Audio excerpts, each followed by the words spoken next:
तो बेसिकली हम लोग का जो टॉपिक है वो है कैपिटल क्लॉज। बाकी के क्लॉज हम लोगों ने देख लिया था, कोई डाउट हो तो बाद में पूछ लेना, ठीक है। कैपिटल क्लॉज में देखो क्या है, the amount of share capital with which the company is to be registered and its division into share of a fixed amount must be stated in the memorandum of association of a company limited by shares। See, basically ये जो capital close है ये क्या है, capital close ये बोलता है कि तुम्हारी जितनी मैक्सिमम कैपिटल होने वाली है, राइट, जो तुम्हारी मैक्सिमम कैपिटल होने वाली है, ठीक है, जिसको हम लोग बोलते हैं सब, ये हम लोग बोलते हैं ऑथराइज्ड कैपिटल, तो वो कैपिटल अपना मेंशन कर दो। और मेंशन करने का मतलब ये है कि तुम्हें ये बताना पड़ेगा भाई कितने शेयर्स में डिवाइडेड है एंड ईच शेयर की प्राइस क्या है। And the capital with which the company is registered is also called authorised, registered और नॉमिनल कैपिटल। जो अभी मैंने बोला कि इसको ऑथोराइज्ड कैपिटल भी बोलते हैं, बट इसके दो नाम और हैं, एक ऑथोराइज्ड है, एक रजिस्टर्ड कैपिटल है और एक नॉमिनल कैपिटल है। तो याद रखना है कि जो भी कंपनीज होती हैं उन्हें अपना कंपनी का जो अमाउंट ऑफ शेयर कैपिटल है कि वो कितना होने वाला है वो उन्हें रजिस्टर्ड करवाना पड़ता है, and it's division into shares, और कितने शेयर्स में ये डिवाइडेड है वो एक्सप्लेन करना पड़ता है। Of a fix amount must be stated. Fix amount का मतलब जैसे कि अगर मान लो एग्जांपल अभी आगे ऐड किया मैंने, तो अभी जो भी तुम्हारा पर शेयर प्राइस होता है वो तुम्हें मेंशन करना होता है। एंड वन थिंग रिमेंबर कि ये जो हमारा रजिस्टर्ड कैपिटल होता है, यानी जो हमने ये कैपिटल हम लोगों ने मेंशन किया हुआ है उसको ऑथराइज्ड कैपिटल बोलते हैं, रजिस्टर्ड कैपिटल बोलते हैं और नॉमिनल कैपिटल भी बोलते हैं। And the effect of this clause is that the company cannot issue more shares than are authorized by its memorandum of association। अब ये जो डॉक्यूमेंट है ये बनता क्यों है, ये इसलिए बनता है ताकि कंपनी का जो इशू है, जो कैपिटल इशू करने का उनके पास राइट है उसको रिस्ट्रिक्ट कर सके, right. The company can not issue more shares. जैसे अगर याद होगा हम लोग ने 12th में भी पढ़ा था, जब शेयर कैपिटल वाला हम लोग सम्स पढ़ते थे तो उसमें हमने देखा था कि कंपनी का जो मैक्सिमम ऑथराइज्ड कैपिटल अगर होता है वो 50 लाख रुपीज होता है, तो उन लोगों ने 30 लाख 40 लाख ही इशू किया होता है। और क्वेश्चन में क्लियरली लिखा था भाई कि वो उसके ऊपर इशू नहीं कर सकते। हाँ, पब्लिक अगर अप्लाई करना चाहे तो करेगी, लेकिन हम वो एक्सेप्ट नहीं कर सकते बिकॉज हमारी जो मैक्सिमम है वो 50 लाख रुपीज है। तो वो एक है यहाँ पे कि लिमिटेशन लगा देता है। And the usual way to state the capital in the memorandum of association is as under. और तुम्हें मेंशन कैसे करना होगा, how to mention the capital, ये रहा उसका example. The capital of the company is ₹50 lakh. जैसे कंपनी, किसी भी कंपनी का जो कैपिटल है वो 50 लाख रुपीज है, divided into 5 lakh equity shares, और उसको 5 लाख इक्विटी शेयर्स में डिवाइड कर दो, और हर इक्विटी शेयर्स की वैल्यू कितनी है, ₹10 है। इट मींस 5 लाख इंटू 10 कर दो तो अगेन हो जाएगा 50 लाख रुपीज। तो इस तरह से तुम्हें अपना कैपिटल मेंशन करना होता है। और एक चीज याद रखना है कि ये जो कंपनी है, जैसे मान लो अगर यहाँ पे मैंने मिस्टर ए लिमिटेड है करके, ठीक है, एक कंपनी जो बनाई है मिस्टर ए लिमिटेड है, और उसकी जो ऑथराइज्ड कैपिटल है, रजिस्टर्ड कैपिटल है वो 50 लाख रुपीज है। इट मींस जो कंपनी है वो इससे ज्यादा पैसे इशू नहीं कर सकती, यानी इससे ज्यादा जो शेयर्स है वो इशू नहीं कर सकते हैं। अगर इससे ज्यादा शेयर इशू करना होगा तो उनको अल्टरेशन करना पड़ता है, अपने कैपिटल में चेंजेस लाना पड़ता है, जिसके बारे में आगे वाली क्लासेस में देखेंगे कि अल्टरेशन कैसे करना होता है, राइट। तो ये पॉइंट क्लियर है सभी को, कैपिटल क्लॉज। नेक्स्ट है हम लोगों का सब्सक्रिप्शन यानी एसोसिएशन क्लॉज। याद रखना इसके दो नाम है, इसको सब्सक्रिप्शन क्लॉज भी बोलते हैं और एसोसिएशन क्लॉज भी बोलते हैं। ओके, तो कंफ्यूज नहीं होना नाम के बीच में, याद रखना है कि दोनों में से कुछ भी नाम एग्जाम में वो पूछ सकते हैं।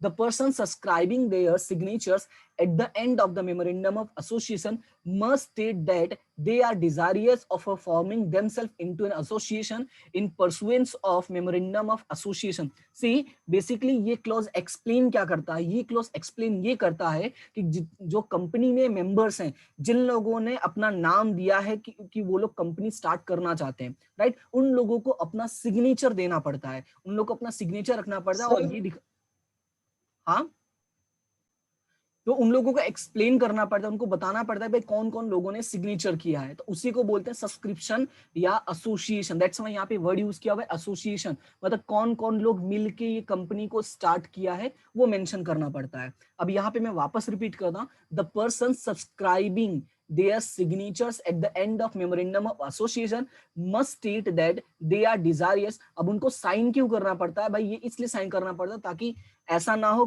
कि किस बाद में वो आके ऐसा बोले कि हम लोग को जबरदस्ती करवाया गया था या कोई भी कॉर्शियन या किसी भी अलग तरह का ट्रीटमेंट करके उनसे साइन करवाया था, ऐसा ना हो बाद में। दैट्स व्हाई ये जरूरी है। और forming themselves into an association in pursuance of the memorandum of association।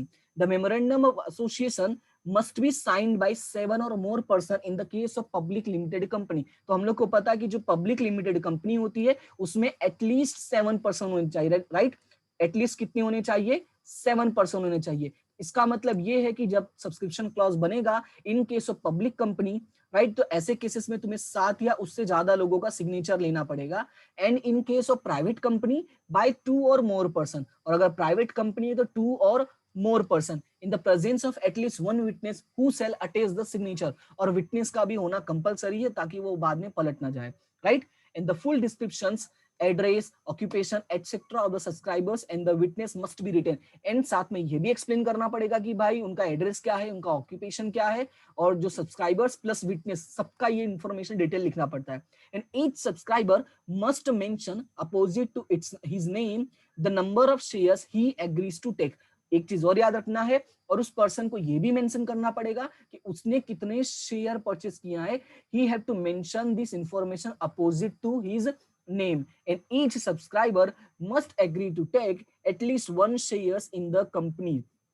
और एक चीज याद रखना है कि भाई कम से कम 1 शेयर तो उन लोगों को परचेस करना ही पड़ेगा, वो इससे कम शेयर परचेस नहीं कर सकते।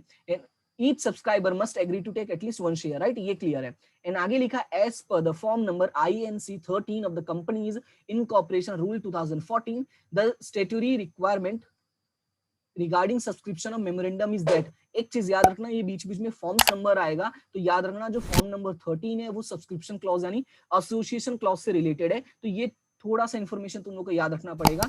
13 इज रिलेटेड टू एसोसिएशन। अब इसमें देखो इसका रिक्वायरमेंट्स क्या है, लीगल रिक्वायरमेंट्स क्या है। Each subscriber must take at least 1 share.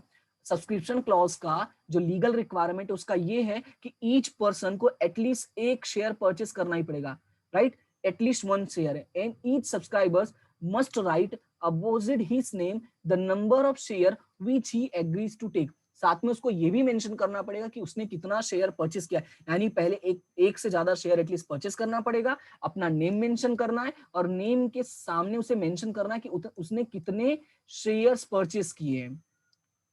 Okay, तो ये 2 पॉइंट तुम्हें याद रखना है जो बेसिकली हम लोगों ने ऊपर पढ़ा, वही 2 पॉइंट यहाँ पे भी एक्सप्लेन किया हुआ है। ओके, तो सब्सक्रिप्शन क्लॉज में किसी को कोई डाउट?